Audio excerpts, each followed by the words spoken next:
Welcome back to Woman, Conversations in Black and White. I'm Bernadette. And I'm Linda.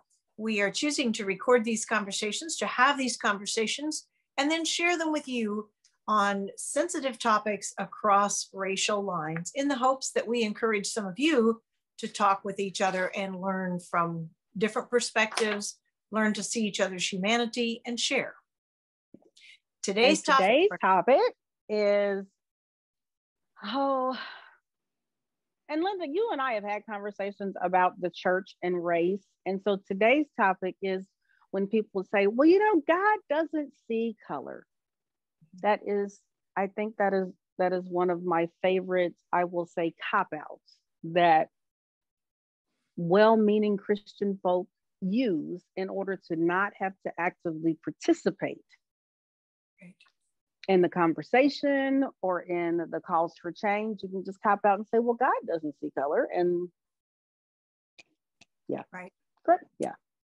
And the reason we're dealing with that today is yesterday, a Black minister friend of mine in the Unity movement had someone say that to him and chose to respond to it on Facebook. And as usual, he's very eloquent. I will name him in a moment, but I will tell you that the first time I heard this sentiment was also in our church, just a teacher friend of mine who has taught for years. And this person, when I started talking about how important it was to start dealing openly and straightforwardly with race, and this person said to me that she had been teaching for a number of years in a racially mixed district. And he said, kids are so over it. They just don't care anymore. It's just not an issue for them.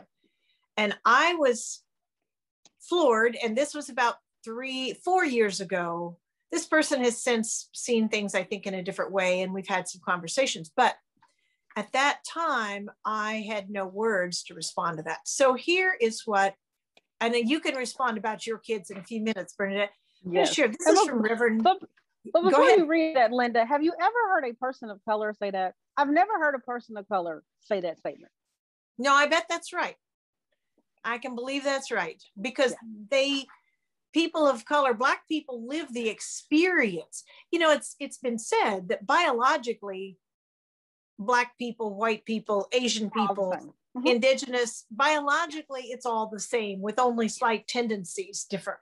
Right. But culturally, the Black experience in the United States of America and in many countries of the world is very different culturally. And that matters. It's a reality of living on planet Earth. Yeah. And in my church, we often say we are all connected. Biologically, we're all connected. Spiritually, I believe we are all connected, and many faiths do that too. But that doesn't change the culture, and it doesn't change our responsibility to be kind, to understand, to develop empathy, to solve problems that are actually really there in the world. And that's what these are. So, all right. So this is what, if you choose to look him up, I'm sure he's a public figure in more than one place. This is Reverend Ogun Holder, Ogun Holder, and he posted this yesterday on his Facebook page. He says, believing that, quote, God doesn't see color is a reason to be silent about racism is straight up racist spiritual bypassing and also really bad theology. And this is all from Reverend Ogun Holder. A white woman recently told me that I shouldn't be, quote, playing the racist card because I was a minister and God doesn't see color. She also didn't understand why I was saying such thing because I was married to a white woman. Now, this is my note. He was married to a wonderful woman named Jennifer, was white, and she passed away from cancer about 3 to 4 years ago. So he is widowed. He says, where to even begin to unpack the privilege?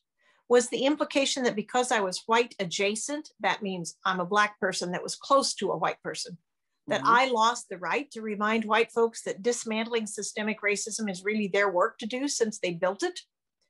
Or does it mean that I achieved some sort of status prize so I could leave my Blackness behind?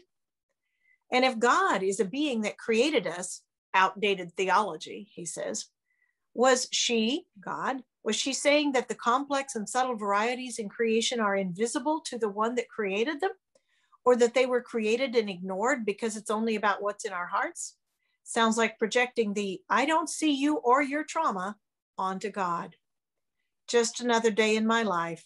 And he finishes with, also keep my late wife's name out of your mouth, Reverend Ogun Holder. Yeah. So it's very eloquent. And go ahead if you have any comments. I'm processing. You go ahead, because that was I'm absorbing what he said. Right. And where he was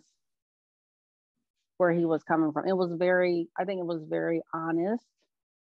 It was very transparent. And I don't know where the notion comes from that if you are with a white person, or if you are friends with white people, that the experiences or the racism of the world no longer impact you, or invalidate your ability to speak against them. I understand him saying that. And I have not just heard that from white people. I have heard that also from Black people and family members who have said to me, you know, they were saying, I would be talking about race and they'd be like, oh, but you have white friends.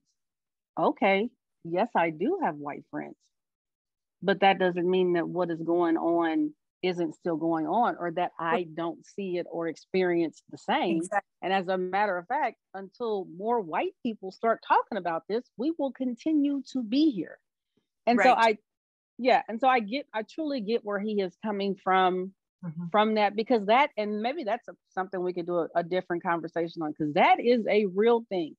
If you are close to white people, or in his case was married to one, or you live in a suburban community, then racism doesn't impact you. What are you talking about?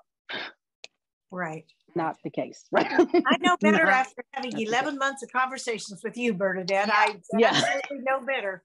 You can have a beautiful smile on your face and live in our neighborhood, but you are still Black, and you still live as a part of the Black culture in the United States of America, in this intermittently and systemically racist dynamic. So now, what is painful about that, though, is living in a white community and knowing lots of white people, and white people not mentioning it or bringing it up at all. Right. That is incredibly painful. That is incredibly painful. And I'm sure that unless you are really close and we really start talking about it, it's not that easy for you to say, hey, sister, you, my friend, do you realize how hard things are for me right now? I mean, that's not an easy thing for anybody to say. And over the issues of race, it's probably quadruply hard, I would think. Is that right? Linda, I have struggled with that more so this week, since the verdict of George Floyd came out, more than anything, because I felt like that was such a public experience and proclamation. And I've talked to Black people. We don't feel like we should have to say something, but we are still at a point where if we don't, not very many will. And so you find yourself at a point of, okay, do I have the emotional strength and energy to start this conversation again, even though the onus isn't all on me? Or do I wall off from certain relationships or certain parts of myself with certain people, because it has become apparent to me that that reality of my life is not important to them? Right. Very well said. Yeah. Very well said. So, well, if you are a white person who has in your mind, well, God doesn't see color, I know we're all one. Here's the best way I can respond to that. And you can take Reverend Ogun Holder's as a brilliant minister who speaks well, and his personal experience. If you didn't get it from the beginning of this video, he is Black. And he was married to a white woman, and he's getting comments from the public now and then. Well, I don't know why you talk about race. We're all one. So here we are. I'm a gardener. And if somebody said to me about my garden, well, God doesn't see all those beautiful colors. It's just all black and white. It's all one. It's all a garden. That's all it is. I would think, I don't even want to believe in a God like that. I mean, I don't. It's somehow disrespectful to say that the creator, in whatever way you understand the creator, that the creator doesn't care about the details. It's all just this one big muddy mess. And God doesn't care about the details. And I just don't agree with that. I have iris in my garden. I have yarrow in my garden. I have lavender in my garden. I have tulips. I have wildflowers. Hyacinths, daffodils. Right. Yeah. And why would the creator not even designate that there's differences? Now they're all flowers, and you could say, well, they're all one. I mean, maybe they are all one, but they have this beautiful color, this beautiful difference, which is at its best why the world is so extraordinarily beautiful. But it doesn't mean that everything is just one little mud pot and there's nothing different. And so if anybody ever says to you, God doesn't see color, you say, well, what kind of a God would not see the color and the beauty of the world and of the different people and of people's experience? That's like saying, well, God doesn't see grief because God is joy. Well, I think anybody who's ever been in grief and reached out to some sort of a power greater than themselves would say that God is there. God somehow manages to know all of this at the same time that there's this energy that connects us all, and they're not mutually exclusive. I don't think the issue here is God. And the reason why I say that, God may very well not see color. We honestly don't know.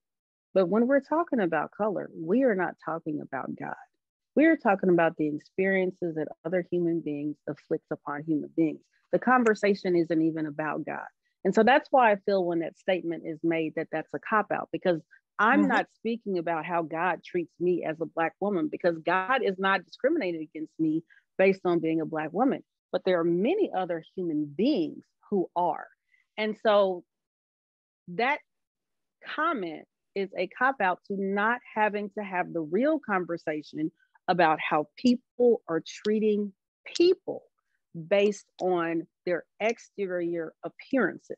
Right. And so that is my challenge. Stop copping out, because we're not talking about God. We're not talking about the Holy Spirit. We're not talking about anything that is spiritual. We are talking about living in a world full of human beings who have found different ways to discriminate against other human beings.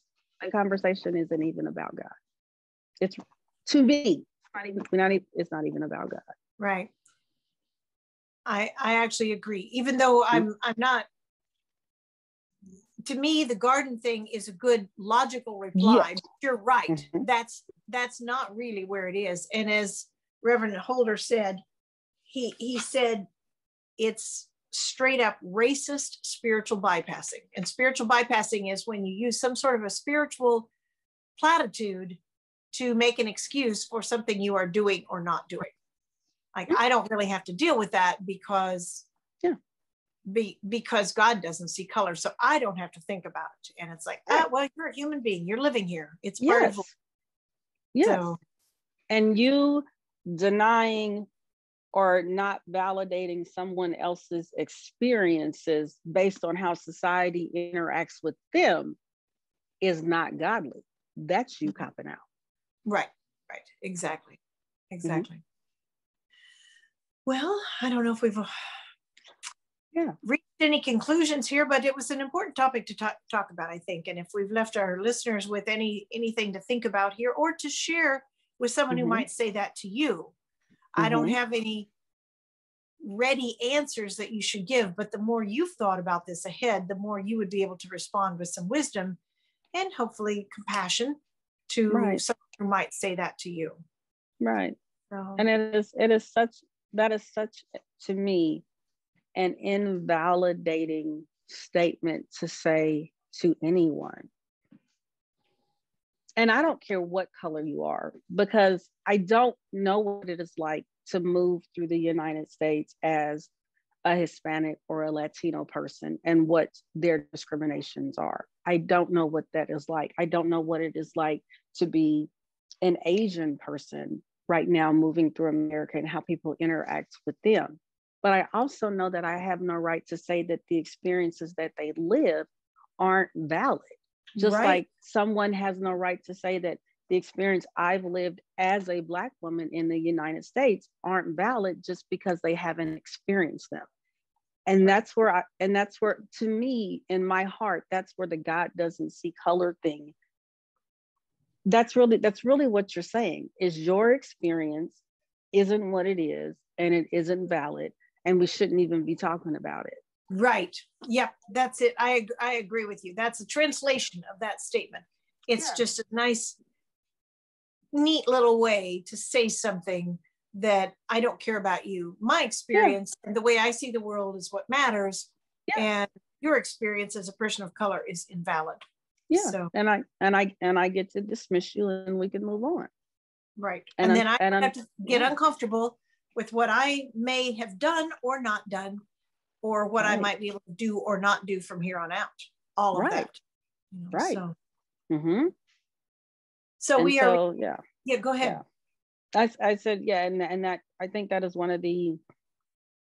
think it's going to be one of the greatest challenges, especially within the church, as far as moving the conversation forward. We have to have these conversations. Right. And we cannot dismiss them because we are these great, noble, spiritual beings that don't even have to be bothered with this type of existence. Right. We gotta get real. We have got to get real with each other. And if it doesn't happen in the church, it's not going to happen anywhere else. Right. Yeah. The church should be leading this conversation. If you ask me honestly, the church should be leading this conversation. Wouldn't that be exciting? So, all right. Okay. So we've left you with some things, less about advice and more about understanding and ideas of what to do.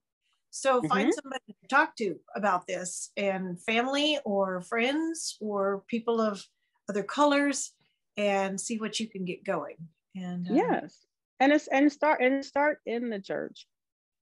You know, I think you and I had shared one time on a previous video about originally when George Floyd was murdered, how we were visiting a mixed church and how the pastor said nothing.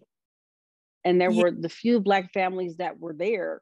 That was it. We're not going back anymore because you have said to me by saying nothing that I don't matter. That that conversation has got to start with the church.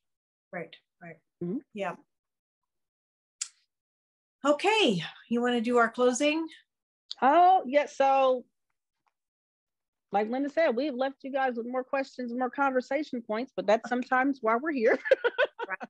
Exactly. So if you want to comment or you want to consider this conversation, or if you want to add more to it, please visit either our Facebook page or our YouTube page. They're both woman to woman conversations in Black and white, and leave us comments. And so that way we can, if we want to facilitate this further and do a live Zoom call so you can have a safe space to talk about it, we need to have safe spaces to talk about it. And so that's what Linda and I are committed to doing. So please continue to watch, view, subscribe, share, send it to your pastor. If you can send it anonymously, send this episode to him. And we look good one. We look forward to seeing you again. Thanks so much for tuning in. Thanks. See you next time. Yep. Bye-bye.